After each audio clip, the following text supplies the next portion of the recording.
Hey everyone, welcome to Waxing Pixels, the Battle Geek Plus podcast. My name's Josh, and with me I have Heather. Hi!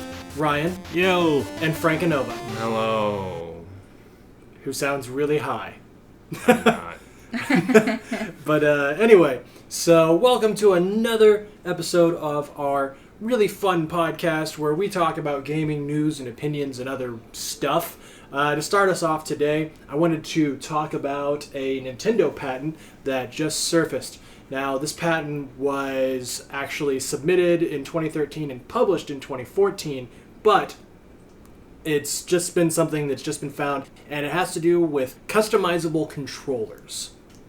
If you take a look at the images that are going around the internet right now, you'll see that there's something that looks kind of like maybe like a Wii U gamepad or like a Game Boy Micro or something, but all the face buttons and the joystick, the D-pad and all that stuff are removable and replaceable with other things. So you could come up with like 2 D-pads and a bunch of face buttons, or I don't know, 3 analog sticks if you have that many hands, you know, just all kinds of weird stuff.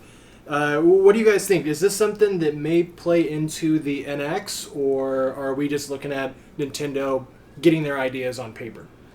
I think it looks like, it might be the basis for the NX. Like they said, customizable controller, you can detach it from the screen. But although these pictures look like, the screen is part of the controller, so it like definitely looks like a souped up Wii U controller. I mean, our Wii U gamepad. So I'm gonna say, yeah. Obviously since this was back in 2013-14, it might be the beta for the NX controller.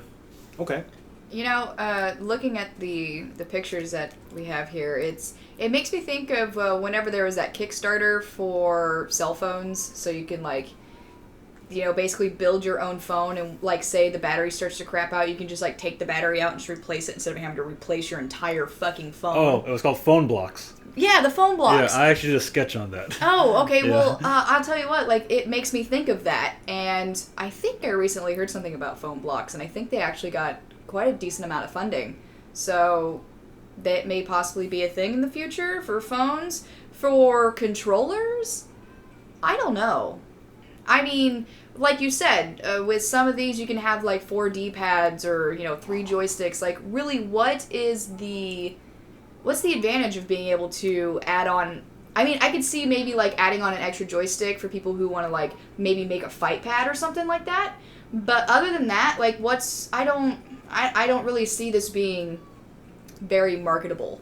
Well, I think it can also appeal to, left-handed players, right-handed players. You know what? That's a really good point. I did not think about that because I am one of the right-handed overlords of the world. So that's something that I had not considered in the slightest. I don't know, Frank, do you think this is something that's going to be taken advantage of on NX, or do you think it's just something they have, so when they're finally ready to use it, it's already patented?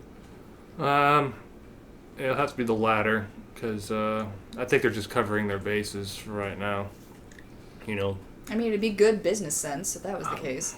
Well, the thing is, all the controllers are basically set in stone. You press buttons with your right hand and control with the left hand. That's basically how it is. From beginning to now, it's always like that. If you bring in the whole, left-handed thing, like you said, it's gonna.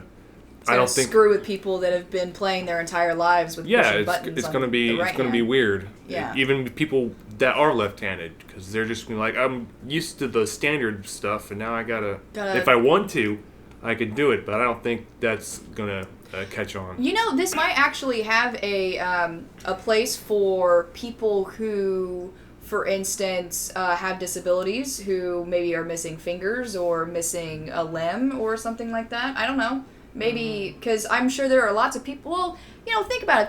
There are plenty of people out there that aren't able to use, your usual controllers because of, whether they lost a limb or were born without one, or, I don't know, I'm just shooting the shit on this, I guess. But I could see that being something that could help people who have always had issues with, maybe they've always done strictly PC gaming because that's just easier for them, and maybe this gives them the chance to be able to branch out. I don't know, I just suddenly thought about that. Yeah, I also thought about, for Zelda Breath of the Wild, I mean, I know in Zelda games you can map items to certain buttons on the D-pad. like let's say like you put like 2 D-pads on this controller, you could probably map 8 items. Wow. You know, for easy access. That'd be pretty cool. Yeah, wouldn't that be cool? I think, Ryan, though, your initial idea of it being sort of like, this is some ideas they were throwing around, and I can see how it relates to what's supposedly the NX patent, you know, where it's the screen with the controllers that detach off the sides, and then you could take that unit and put it up to the TV.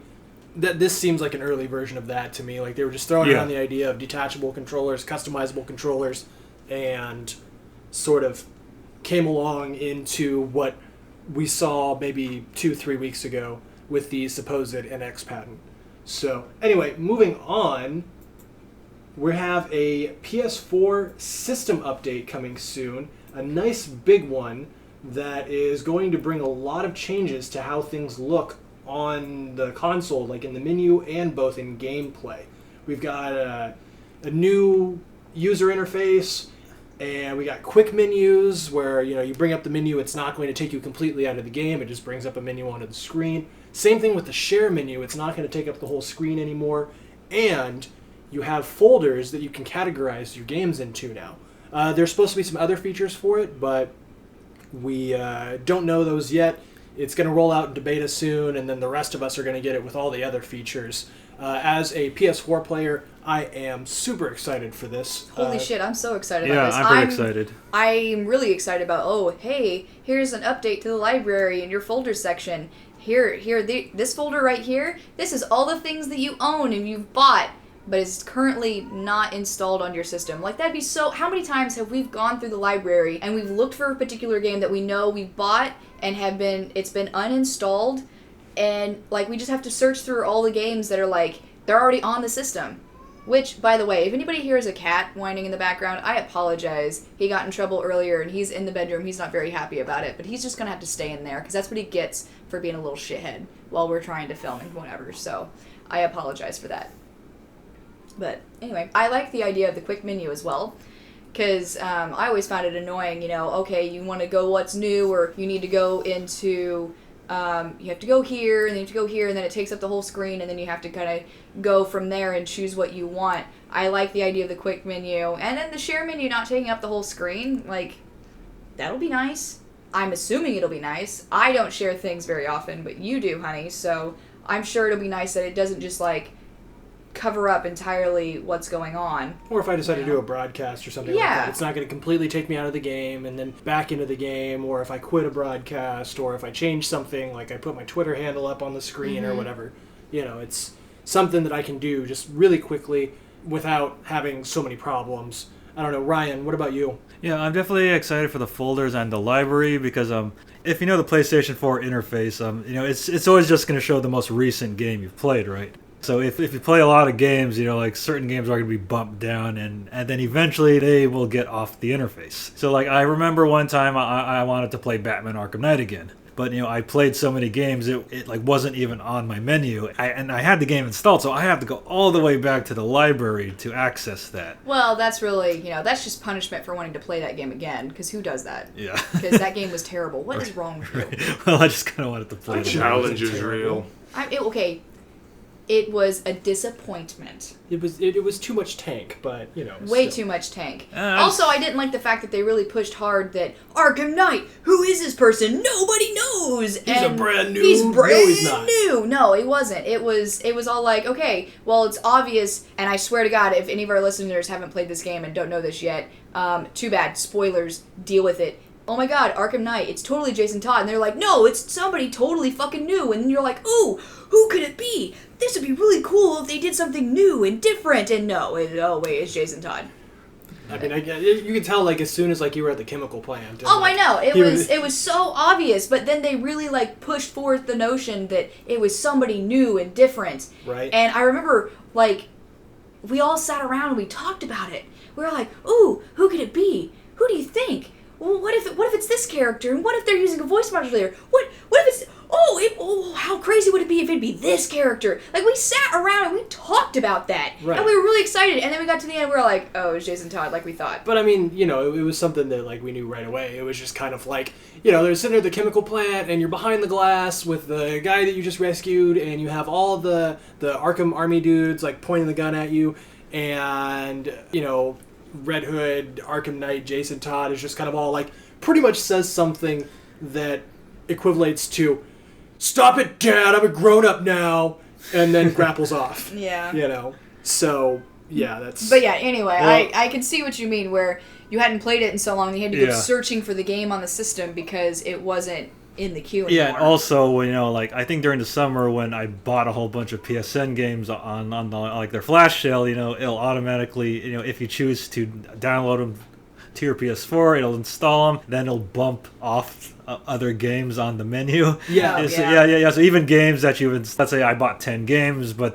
it's only going to show like 8 games on the menu, and, you know, so like one of the games that I bought, I can't even find it unless I go to the library, which is really annoying. Yeah, and I know, man, Ryan, they always get you with those sales. Oh god, I have so many games we haven't played yet. Right? Frank, I mean, I know you don't own the PS4, but soon, you know, you'll have very easy access to ours, like, all the time. Mm-hmm. So, I don't know if you have any opinion on this at all. I don't. Steam has what you guys are already getting. Oh, okay. Frank's part of the PC master race. Master race. The PC master race of the X button should be on the bottom. Anything you can do, we can do better. Anything you can do, we can do better. Okay, then. Fuck you and your PC gaming. Master race, master race, master race, master race, master race, master race, master race. Anyway, That so seems- yeah, That totally stoked about the update. That seems like a So. good segue, that little piece of music there, into our next topic, where Twitch acquires Curse. Now, Heather, I know you read about this. Yeah, you know, I happened to see it today, and so I was reading into it, and I was like, you know, I feel like I know this Curse company. Like, why is it not popping up in my head? And it showed the logo, and I was like, oh yeah, I you know, I've seen this logo before. And the biggest reason that I know of Curse is because whenever we lived with Trent and Leslie and they played WoW all the time, you know, and sometimes they would get some modded stuff or whatever. They would have those add-ons and everything. Mm-hmm. And yeah, just like, and they were just like, oh yeah, this helps categorize shit. It just makes life so much easier. And So- that's how I knew about it. Right. Knew what it was. But apparently, like, they're into a whole bunch of other things. Like, I guess there's like hardware they do, and I mean, I guess from what I was reading, like, they were talking about like tools and shit like that, and made it sound like maybe they did some hardware stuff, maybe like some specialized keyboards or whatever. I would have to look further into it, but that's what it made me think about whenever I was reading the article and looking into the company and seeing what else they did. But they also, like you said, Ryan, they had like multimedia channels and stuff like that. Yeah, I think so. Yeah, like from what I remember back then, you know, like Curse did like a lot of coverage on you know, MMOs, I think.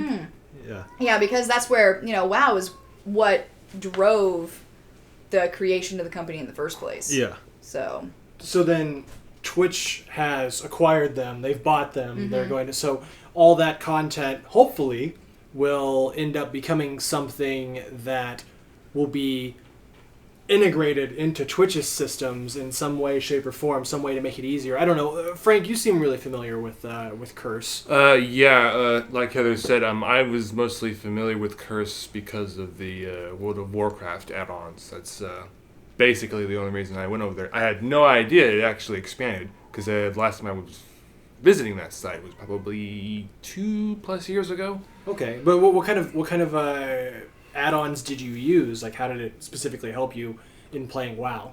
Oh, like finding certain items easier, having players and people will actually put more effort into making something better in a game. It's like they'll make the map system, they'll make it better and whatnot than the actual gameplay itself. Stuff like that. Okay. All Stuff right. like so that. people Right. are able to like edit stuff into it and whatever. Yeah, okay. like a mining node or whatever. The game the add-on will remember where you got it that one time. Oh, So okay. then you can go back to that same place and same do it spot. again. Get that one item. Okay. Okay. Whether no, I it get respawns or not, it's just that was the spot where you got it from. Fantastic. Yeah, awesome. Well, Okay. I know that from the article, it definitely seems as though Twitch is very excited to have Curse on board now. They really, really do want to keep, using what Curse has been doing and continue with that same vein onto their own website. So that's definitely even though Twitch bought Curse, and there's no details on what the deal was, but the deal has been made. It's not like they're dismantling or anything like that. Both parties are very excited to be working together. It's, even though Twitch now owns Curse, it's not, they're not going to be changing it up. The company is still going to be doing exactly what they're doing, and now they're going to have what they do on Twitch as well. So, Which that sounds really exciting. I mean, like I've really wanted to get more into doing Twitch, especially for Battle Geek Plus. It's something I want to implement more in the future, and with new features coming and everything, that would be really cool. So, anywho, we have another piece of news dealing with a specific RPG franchise that a couple of us may be fans of, Final Fantasy. And so it seems that Final Fantasy 15 has been delayed by a couple months. Now, I haven't really been following Final Fantasy 15 at all, except for like what little random things I saw like E3 here and there, like up to 3 years ago. So what's been going on with Final Fantasy 15, and why is everybody so butthurt over 2 months? Yeah, so back in 2006, they announced Final Fantasy 15 as actually Final Fantasy Versus 13, but then in 2013, they changed Final Fantasy Versus 13 to Final Fantasy 15. So basically, the game has been in development for over 10 years, and then a couple of months ago, Square Enix had a special presentation in Los Angeles saying that we're finally going to release this game September 30th. After 10 long years we've waited, and now they're like, we're going to have to delay it 2 months. Okay, so, and have you been amongst this crowd of people who have been so patient for 10 years, and now you have another 2 months to put up with? Yeah, pretty much, because, did any of you play it at E3 this year? No, I didn't touch it at all. I didn't know it was available to be played at. Yeah, if you went to the Square Enix booth, it was playable. I walked past it. I didn't play it. Yeah, so I played it at E3 this year. From what I played of it, I like it, but it's a little choppy. It just kind of goes all over the place. It almost kind of feels like I'm playing a very unpolished, like last generation action game. So I'm not too keen on the game being delayed for 2 months, but I think if it's going to be delayed for 2 months, I really hope they iron out all the problems that I am experienced from E3. Yeah. So is this? So you said more of an action game. Like, is this Final Fantasy game more like the new Tomb Raider in terms of action, or is it still turn-based? It's more like Kingdom. It's more like Kingdom Hearts now. Yeah. Oh, Yeah. okay. So since it's more action-based, you're jumping all over this. You're jumping all over the place. You're attacking enemies, like attacking. Basically, when Kingdom Hearts came out, that's when they switched the Final Fantasy to more of an action-paced thing. Well, I remember seeing one of our friends, Brad, play one of the Final Fantasy games that was modeled after the first online one. But it wasn't online. Oh, and that was Final Fantasy 12. Final Fantasy 12 or 12. 13, whatever. It was 12, it was still like he ran around like in mid combat freely, but the action was taking turns back and forth, and you were doing like menus and crap like that still while you were running around, as opposed to something like the Crisis Core, which was the one where you play as Zack on the PSP, where you run around and actually like. Yeah, it's a lot more like Crisis Core this time. Okay, so that actually has me a little bit interested then, because, ever since Advent Children back in the day, where, like, they turn this little step forward, turn-based combat step back thing into this giant spectacle of amazing acrobatic combat. Like, I've kind of wanted to see something like that implemented into Final Fantasy. I'm not a purist by any means, right. So. It would that very fact would probably make me want to play the game because turn-based stuff just isn't for me. It just never has been. The only turn-based game that I can recall playing and thoroughly enjoying was Chrono Trigger back in the day. So that's really the only one that I've played that I can at least recall, and I have very fond memories of it. So Yeah, I think you'll like Final Fantasy 15 then, if you like those type of games. If Yeah, you know, like the more action RPG type games. yeah, for sure, because I don't know. Yeah, like I remember the demo from E3. I mean, a lot of shit was going on, like just way too much. Like you had like the demo at E3, like you were controlling all 4 of the characters. Like you can kind of switch between them, and then you were fighting this giant Titan. So like you had to attack parts of the Titan, and then you had this army that you were fighting too, along with the Titan. So like you have probably 4 guys versus a giant Titan and 50 soldiers. So a lot of shit is like happening on screen, and and that's why it kind of felt kind of choppy. So I hope, like this 2-month like delay really irons that out. Okay. So it also sounds like they kind of dropped you right in the middle of something big instead of where putting you you in should a spot already where know what the hell you're doing, what does what, and Yeah, exactly. Which, I mean, they how did to that. split your attention and everything. They did that in other games we played before. Like we played Thief at E3. Yeah, before and it came they out. dropped you in the last fucking level, and it's like you have no idea what any of the buttons do. And I remember I couldn't get past that first door that was in the demo. I remember getting to the door, but I don't know. I think maybe I opened the door once in one of the playthroughs. And Square Enix, they published that too, right? Yes, they did. Like they didn't develop it, but they published it. Same as like Tomb Raider and whatnot, and some other properties. Sleeping Dogs, one of my other favorites from the PS3 library. And then they did with Horizon Zero Dawn. I can't remember who's going to put that out, but Oh, I don't remember. but I remember we played the demo for that, and it was kind of similar too, where there was just a lot of stuff that you should already know, kind of going Right, into it. yeah, and then also like that demo was very much here's an empty field and here's all the tools that you'll get in the entire game. Fuck around, Yeah. and basically that's what we did. It was just like ran around for a little bit, and I remember right before we got kicked out.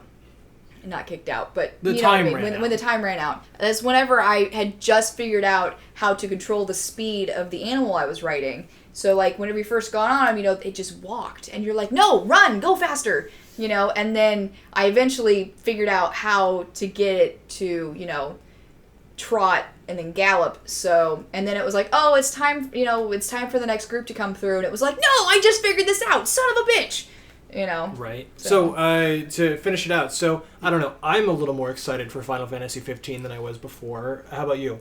I mean, like I said, it sounds more like something that I would be willing to play, but I'm not, jumping up and down for joy. Honestly, with this new delay, after it being in development for 10 years, it sounds like development's just been a freaking nightmare, especially after Ryan saying that it originally was announced as Versus, and then Versus 13. yeah, Versus Versus 13. 13, and then now it's then it was reannounced as 15. So obviously there must have been something in development that really just kind of took a 90-degree turn somewhere.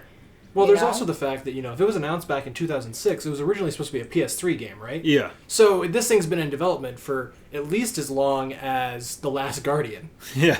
So Oh my God. I wonder if there was a race to see which one would come out first, The Last Guardian or Final Fantasy 15. Well, it still hasn't come out, so I guess Right. we'll see. Yeah, also, when Final Fantasy 15's release date was announced a couple of months ago at the big Los Angeles event, there was also a demo called Platinum Demo on PSN, which you can download for Final Fantasy 15, and the combat there was a lot smoother than the actual demo at E3. Okay. So if they can, I hope this 2-month delay will get it back to have the game play as smooth as the demo. I hope. All right. I mean, I would certainly hope so. I remember a couple years ago when Bloodborne was available to play at E3, Yeah. and I played that demo, and I was really stoked to play it. And it was super unpolished, and all the movements were super sluggish, and Yeah. it just didn't feel anywhere close to done to me. I mean, granted, it was very close to being done because of what we were given to demo, but in terms of like all the actions felt very delayed, and it actually caused me to not get the game because it was only coming out like a month later. Yeah. And I haven't touched it. But a buddy of mine, he got it when it came out, and he fucking loved the shit out of that game. And he said it was really great. And I remember talking to him about the choppiness and just how delayed everything felt and how sluggish it was. And he said that he didn't think there was any problem. So they must have, fixed it up. So I would certainly hope that they fix up whatever issues you felt like you had dealt with during the demo. And, since that, when they had that big event, it seems like the next demo they had available it was, more up to par. So. Okay, Frank, you being more of a Final Fantasy fan than I am, are you going to grab that on Steam, or is it even coming to Steam? It more than likely will be coming to Steam because Final Fantasy 13 and 14 are on Steam, and I think most of the Final Fantasy games are coming out on Steam, or eventually will be out on Steam. But okay. I have zero interest in Final Fantasy 15, not because of the new system, but because of the characters. The back to 7 but boy bandish. Oh God, it's like they all dressed in black. Okay, they all look Japanese anime remember. character, stereotypical. I remember ones. last year whenever they kept showing that same reel over and over again at the Square Enix booth, and the you car would just and like their boots, and it had that big banner, and they were all walking with like boy bandish, and you were just looking at that, and you were just like, fucking son of a god damn it, fuck this game, like you were so pissed. Is it just because of the way they're representing the characters, or is it because the characters themselves, that's how they're always represented? I think maybe they went... those like stereotypical Japanese anime character stereotypes that you always see? Mm-hmm, yeah. That's what I see.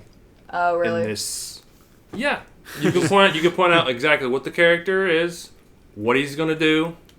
So you feel like the game is going to be not a surprise in any way, shape, and form in terms of character development? Is going to be poor as shit. And okay. I wouldn't play it at all for right now. Okay. Mainly because the short one's going to be the loud one. We know it's going to be the loud one. Yeah, you're right. It's when it comes to anime stereotypes, the smallest one's always the loud one. Oh, Jesus. So, and then there's the glasses one that has no soul. Yeah. I'm smart. I have no room in my body for my heart, so I just will myself to live and think. Because logic. Yeah, logic keeps me alive. Yeah, okay. So that's an interesting take. Yeah, you get a tank. Interesting take. That's an interesting take. Why, thank you. I got it at the tank shop. I missed that. But, I mean, that's a good point. That's something that a lot of people don't really think about, is usually they're like, oh my god, it's Final Fantasy, blah, blah, blah, like, lose their mind. But, the fact that you're a big Final Fantasy fan and you're just like, I'm not going to play it because I already know what the characters are going to do. Not a huge one, but I mean, I'm a fan of it. Yeah. Out of all the people I know, you and Ryan are like the two biggest fans. Like, I don't run with a lot of... Okay, Brad. Yes, Brad, I would say, is a special case. Oh, shit. But I mean, like, nobody listening to the show knows Brad. He's never been on the show. He's just like a friend of ours, And he is a huge Final Fantasy nut. Yeah. And that's great. I mean, I've been playing since the first one on the NES, and I have a whole bunch of awesome video game memories episodes coming for Final Fantasy games. Oh, okay, awesome. Yeah, no, I mean, I remember the one I probably went back to the most out of the Final Fantasy games was probably the first Final Fantasy Tactics, either the PS1 or the PSP version. The PSP version had a better translation. But the PS1 version had that little glitch you could do where you could level a bunch of crap up that you weren't supposed to yet. So that was always really fun. I would take that game and I would turn everybody into monks and then turn everybody into ninjas so they could get dual wield, level that up, and then turn them all back into monks and just play the game like it was Dragon Ball Z. Of course I couldn't play Tactics. The battle system was just too slow. The battle system, well, in Tactics, like, early on, like, I would play just myself and let the AI play the other characters, and then once everyone once everyone kind of got leveled up a bit and you kind of could understand the battle system a little better, I changed it so that I could do whatever with everybody. Plus, knowing some of the plot twists and stuff like that, like I knew what to do with certain characters and everything, so I wouldn't get fucked over second, third, fourth time through the game like I did the first time with that one dude. I could talk a lot about tactics, but I'm going to save it for an awesome video game memories episode. Yeah. Which those normally come out on what, Sundays when they come out? Yeah, Sundays. They're not like every Sunday, but we're gonna start doing more of them. But check them out on our channel. You can go to battlegeekplus.com. Takes you straight to our YouTube channel. There is a playlist for it. You can watch Ryan talk about all kinds of fun video game memories from all the previous decades since from NES onward. It's great. And we're going to start getting more of us involved in that too. So anyway, moving on to our final news topic. Did you know that Spotify is now pro gamer, according to this clickbait title? Yeah, I know. Whenever I found it, whoever had posted it was all like, "Oh my god, Spotify stopped being anti-gamer," and it was like, "That what? No, that Spotify has never been anti-gamer. What the fuck are you talking about?" But I looked at other articles as well, and this one had a little bit more information than all the others that didn't try to be clickbaity. So I found that actually rather interesting. What's going on with Spotify that makes them pro gamer now? Well, now they have... What's the actual news? Now they have actual sections for gaming music, so you can actually stream music, entire soundtracks from games like...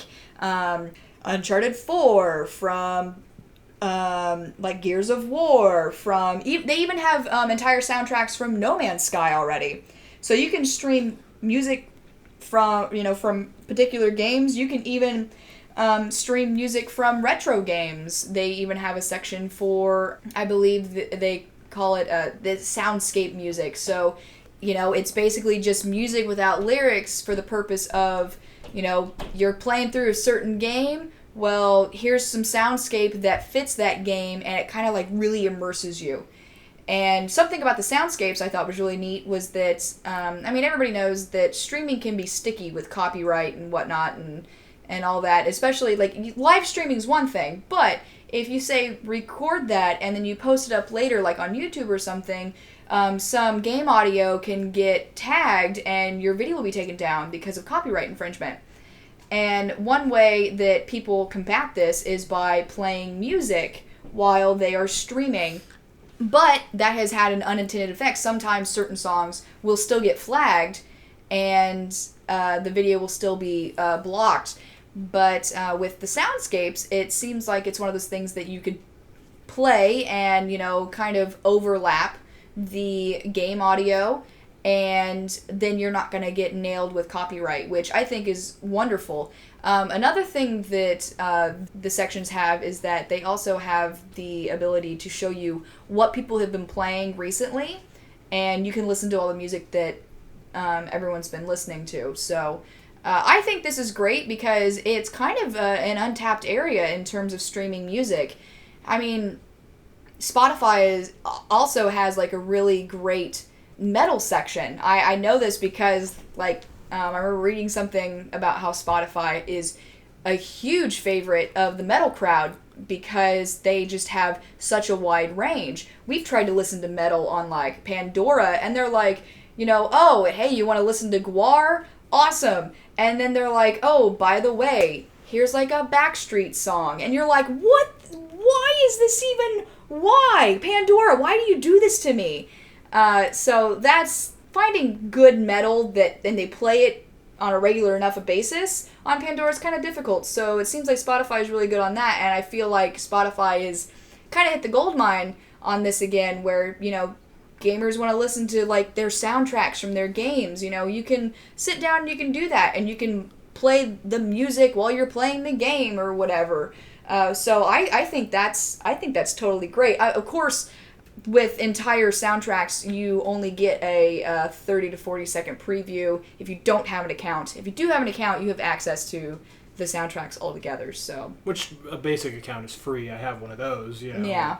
They always do these things where it's all like the first 30 minutes that you listen to, you'll be able to do it without ads or that sort of thing. Mm-hmm. So yeah. I think it'll be really nice, especially for, like I said, the streaming crowd. I watch a lot of Twitch and people, they play music over what they're doing, or they just turn off the game audio completely or whatever. And this will be a really nice way, especially during, moments where there isn't as much talking going on. There'll still be something nice to listen to. Yeah. So that isn't going to get them hit with copyright infringement if they, keep that stuff as an archive on Twitch, or if they move it over to YouTube or whatever, or any sort of thing like that. I think it'll be really nice.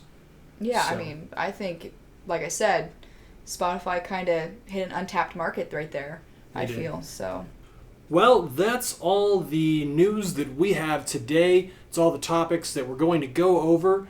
You can catch us on Battle Geek Plus on Tuesdays on YouTube and Channel Awesome. Just go to battlegeekplus.com. It'll take you straight to our YouTube channel. We also have this podcast on Thursdays, which all the segments of that are posted up right after that. If you just want to listen to an individual thing, you can find that on YouTube. You can find it on iTunes, whatever. Download it, listen to it in your car.